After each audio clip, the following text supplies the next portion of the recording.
పర్యాటక శాఖలో భారీగా నిధుల మళ్లింపు జరిగింది. జూనియర్ అకౌంటెంట్గా పనిచేస్తున్న శృతి అనే అవుట్సోర్సింగ్ అమ్మాయి ఏకంగా 1,05,00,000 రూపాయలను తన ప్రియుడి బ్యాంక్ అకౌంట్కు మళ్లించిందట. దీంతో సదరు ఉద్యోగినిపైన కేసు నమోదు చేయడంతో పాటు డబ్బులు రికవరీకి ఎండి వల్లూరి క్రాంతి ఆదేశాలు ఇచ్చిందట.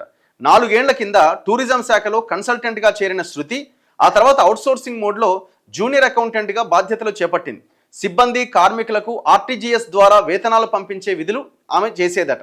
ఈ చెల్లింపులను అకౌంట్స్ ఏజీఎంలో పర్యవేక్షించాల్సి ఉన్నా వారు నిర్లక్ష్యంగా వ్యవహరించడంతో ఆమె ఇదే అదనుగా భావించి నిధులు కాజేయడం మొదలుపెట్టింది. ప్రతి నెల వేతనాల చెల్లింపు సమయంలో వెండర్ పేరుతో కొంత మొత్తాన్ని అదనంగా జోడించి దారి మళ్లించేది.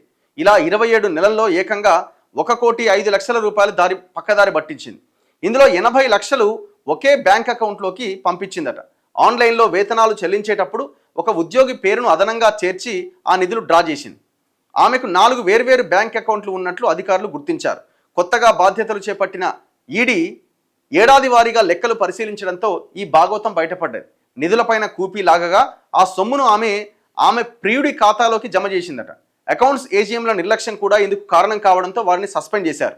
శృతిపైన కేసు పెట్టి ఆమెను ఉద్యోగం నుంచి తొలగించారు. ఆమె తల్లిదండ్రులను ఆఫీస్కు పిలిపించి విచారించారు.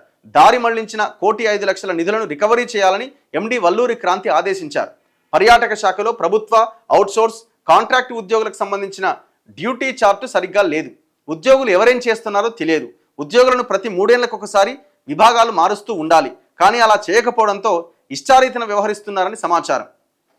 అంతేకాకుండా బీఆర్ఎస్ ప్రభుత్వ హయాంలో పర్యాటక శాఖలో అనేక అవకతవకలు జరిగినాయి. గతంలో పర్యాటక శాఖ కార్యాలయంలో అగ్ని ప్రమాదం చోటు చేసుకోవడం పైన అనేక అనుమానాలు వ్యక్తమయ్యాయి. ప్రభుత్వం స్పందించి క్షేత్రస్థాయిలో విచారిస్తే గతంలో జరిగిన అక్రమాలు, నిధుల దారి మళ్లింపు వెలుగులోకి వచ్చే అవకాశం ఉందని పలువురు పేర్కొంటున్నారు. ఇప్పుడు అంతకుముందు ఎలక్షన్లు అయిపోగానే రిజల్ట్ వచ్చి బీఆర్ఎస్ ఓడిపోయి కాంగ్రెస్ గవర్నమెంట్ రాగానే పర్యాటక శాఖలో టూరిజం డిపార్ట్మెంట్లో ఆఫీస్ తగలబడ్డది. ఎంక్వైరీ ఏదండి దాని మీద?